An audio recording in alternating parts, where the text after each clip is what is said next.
Ramses II was the pharaoh of ancient Egypt in the 13th century BCE, and he is one of the most impactful pharaohs in Egyptian history. He ruled for about 66 years. Imagine sitting on the throne for that long. From the moment he took power, Ramses II wasted no time and immediately began military campaigns.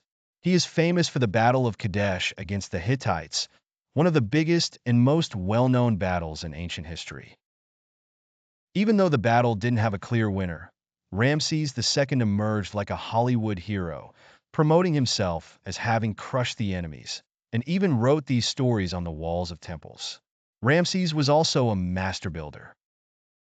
Everywhere you go in Egypt, you'll find his monuments, temples, massive statues, and even the Sphinx.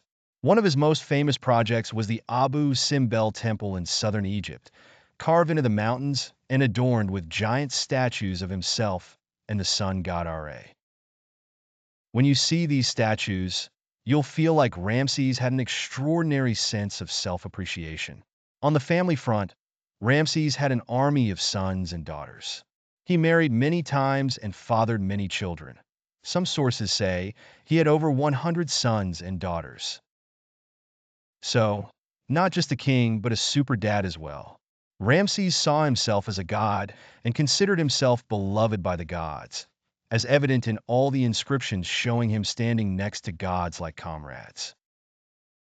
Due to his long reign and achievements, people saw him as a symbol of power and majesty, so much so that after his death, Egyptians spoke of him as if he were a legend.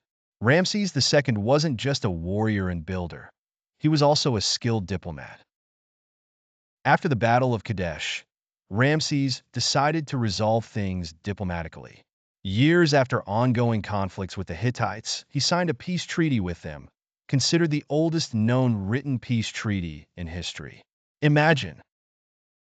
Even after fighting, he managed to settle things with wisdom and diplomacy. As for his personal life, there is a famous love story between him and his beloved wife Nefertari. Ramses loved her deeply, and as evidence, he built a temple for her at Abu Simbel beside his own. He also inscribed tender words of love for her on the walls of her temple. In one inscription, he described her as the one for whom the sun shines. Not just a mighty pharaoh, but a poet too. Ramses lived a long life, which was rare for his time. He lived to about 90 years old, double the average lifespan of his era. When he died, Egypt was deeply saddened, and he was buried in the Valley of the Kings in a tomb filled with treasures. However, like most pharaohs, his tomb was robbed over time. Strangely, even after his death, Ramses II maintained a strong presence. When his mummy was discovered in the 19th century, it was found in excellent condition.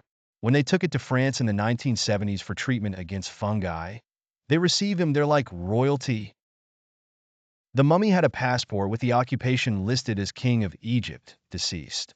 Ramses II's story teaches us that regardless of challenges, strength, will, and intelligence allow a person to leave a lasting mark through the ages.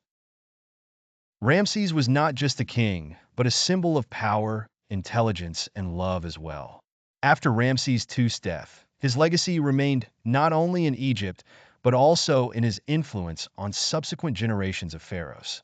Many of them saw Ramses as a role model, even naming themselves after him, like Ramses III and Ramses IX.